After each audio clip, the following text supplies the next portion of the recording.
அஸ்ஸலாமு அலைக்கும் வரஹ்மத்துல்லாஹி வபரகாத்துஹு. அல்ஹம்துலில்லாஹ் வஸ்ஸலாத்து வஸ்ஸலாமு அலா ரசூலில்லாஹ் வ அலா ஆலிஹி வ அஸ்ஹாபிஹி ஹிஸ்பில்லாஹ். கண்ணியத்திற்குரிய அல்லாஹ்வின் அடியார்களே, நாம் நபிகள் நாயகம் ஸல்லல்லாஹு அலைஹி வஸல்லம் அவருடைய வரலாற்றை தொடர்ந்து அதன் படிப்பினைகளோடு பார்த்து வருகிறோம். நேற்றைய தினம் நபிகள் நாயகம் ஸல்லல்லாஹு அலைஹி வஸல்லம் அவர்களுக்கு அல்லாஹ் நபித்துவ பட்டத்தை தருவதற்கு முன்னால் ஒரு சில அடையாளங்களை அல்லாஹு தஆலா வெளிப்படுத்தி காட்டினான்.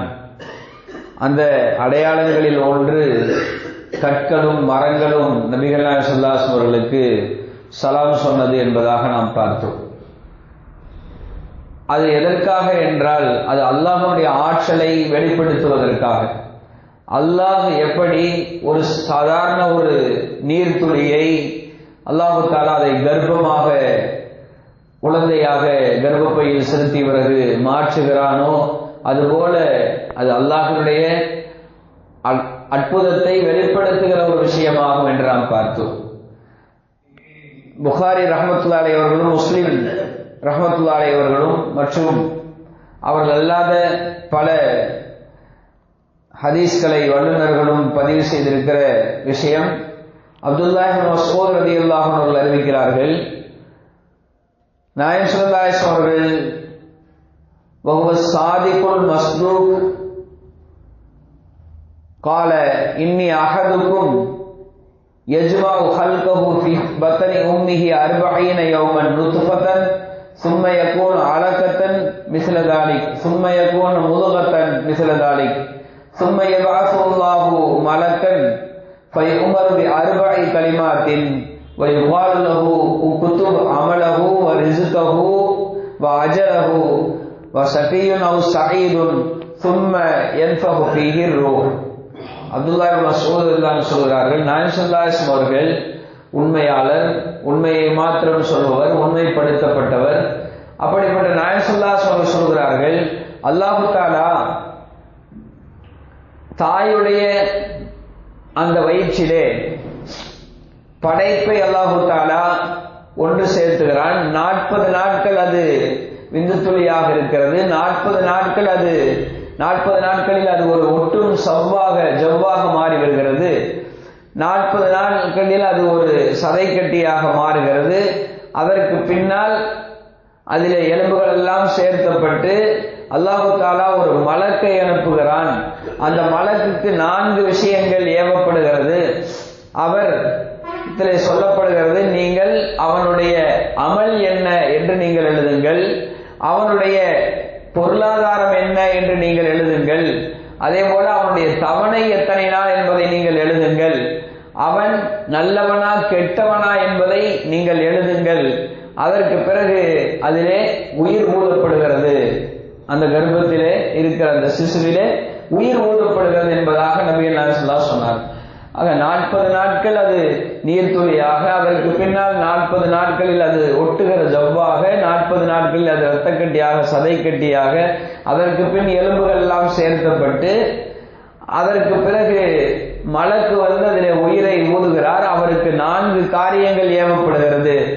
அவனுடைய அமல் பட்டியல் முடிவு செய்யப்பட்டு விடுகிறது.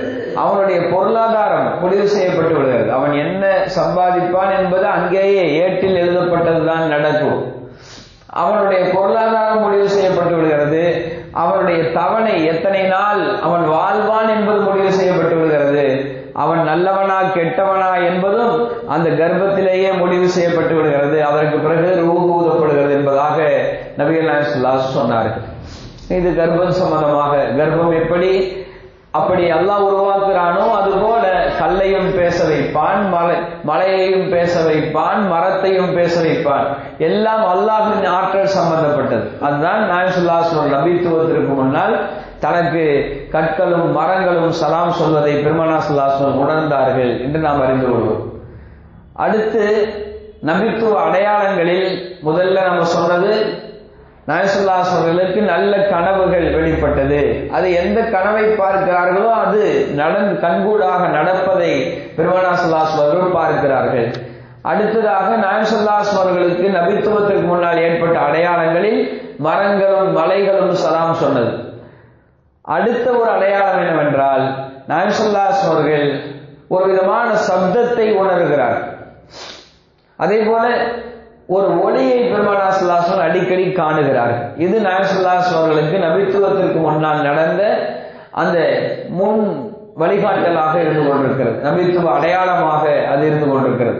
அப்துல்லாஹ் இப்னு அப்பாஸ் சொல்கிறார்கள், அண்ணன் நபி ஸல்லல்லாஹு அலைஹி வஸல்லம் قال لخديجة رضي الله عنها إني أرى ضوءا وأسمع صوتا وإني أخشى أن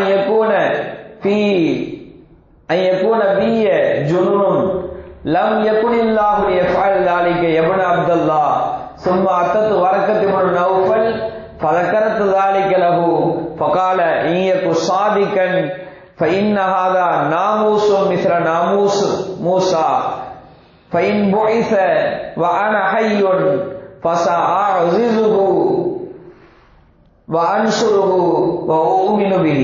رواه அஹ்மத்.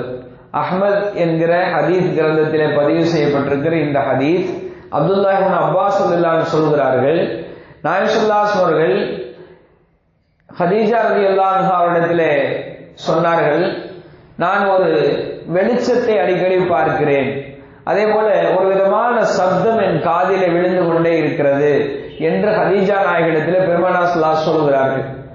நான் எனக்கு ஏதாவது மனம் மாறுதல் ஏற்பட்டு விடுமோ என்று பயப்படுகிறேன் என்று பெருமானார் ஸல்லல்லாஹு அலைஹி சொன்னார்கள் ஹதீஜா ரலியல்லாஹு அன்ஹா அவர்களிடத்திலே.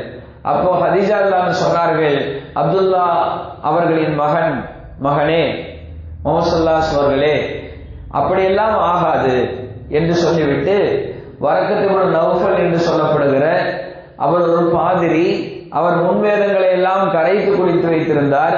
ஹதீஜா ரலியல்லாஹு அன்ஹா அவருடைய உறவினர் அவரிடத்திலே ஹதீஜா ரலியல்லாஹு அன்ஹா அவர்கள் சென்று இது சம்பந்தமான விஷயங்களை எடுத்து சொல்கிறார். இப்படி எல்லாம் நடக்கிறது என்கிற போது அப்ப அவர் சொன்னார், வரக்கத் இப்னு நௌஃபல் சொன்னார்,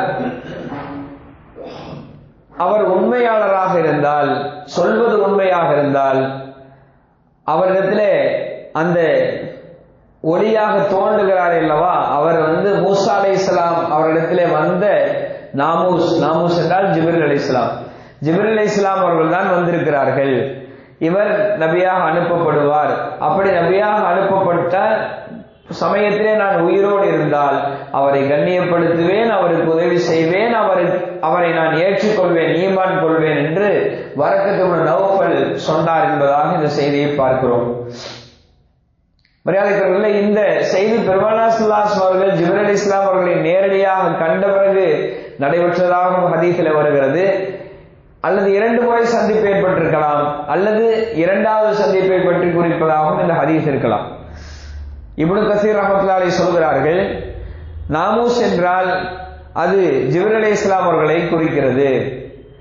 அப்துல்லாஹ் இப்னு அப்பாஸ் சொல்கிறார்கள், நாயகம் ஸல்லல்லாஹு அலைஹி அவர்கள் 15 ஆண்டு காலம் மக்காவிலே இருந்தபோது அவர்கள் அந்த சப்தத்தை கேட்டுக்கொண்டிருந்தார்கள்.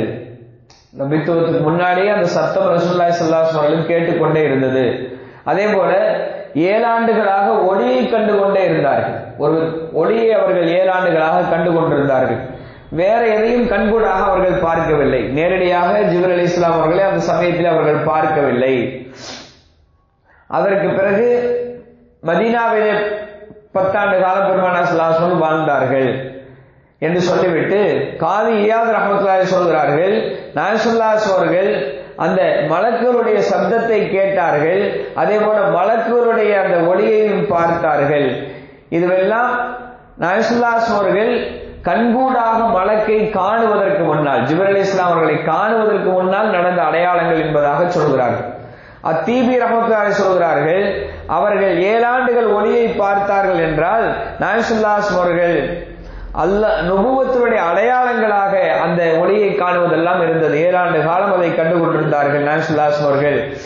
மலக்குகள் யாரையும் கண்கூடாக காணவில்லை, அதைத்தான் அவர் வேற எதையும் பார்க்கவில்லை என்கிற அந்த வார்த்தை உணர்த்துகிறது என்பதாக தீபி ரஹ்மத்துல்லாஹி அவர்கள் சொல்கிறார். இந்த இடத்திலே நாயகம் ஸல்லல்லாஹு அலைஹி அவர்கள் மலக்கை பார்க்காமல் ஒளியை மட்டும் பார்த்ததும் அந்த சப்தங்களை எல்லாம் கேட்டதும் எதை உணர்த்துகிறது என்றால் பெருமானார் ஸல்லல்லாஹு அலைஹி அவர்களை ஒரு படுத்துவதற்காக, அவரிடத்தில் அந்த பயத்தை நீக்குவதற்காக, நேரடியாக மலக்கை காணுகிற போது திடீரென அவர் பயந்து விடக்கூடாது என்ற அந்த பயத்தை நீக்குவதற்காகவும் அவரை நபித்துவத்திற்கு பக்குவப்படுத்துவதற்காகவும் தான் இந்த காரியங்கள் எல்லாம் அல்லாஹு தஆலா முன்னேற்பாடாக செய்கிறான் என்பதாக சொல்கிறார். கடைசியாக நாயகம் ஸல்லல்லாஹு அலைஹி வஸல்லம் அவர்கள் நபியாக அனுப்பப்படுவதற்கு முன்னால் நாயகம் ஸல்லல்லாஹு அலைஹி வஸல்லம் சில அடையாளங்களை முன்கூட்டி அல்லாஹு தஆலா வெளிப்படுத்தி காட்டினான். அந்த அடையாளங்கள் தான் நாயகம் ஸல்லல்லாஹு அலைஹி வஸல்லம் அவர்கள் கனவாக கண்ட விஷயங்கள் உண்மையாகவே நடப்பது. அதற்கு பின்னால் நாயகம் ஸல்லல்லாஹு அலைஹி வஸல்லம் அவர்கள் தனிமையை அதிகமாக தேர்ந்தெடுத்தார்கள். அங்கே அல்லாஹ் அவர்கள் வழிபட்டு கொண்டிருந்தார்கள். அதே போல அவர்களுக்கு கற்களும் மரங்களும் சலாம் சொன்னது, இதுவெல்லாம் நபித்துவத்தினுடைய முன் அடையாளங்கள்.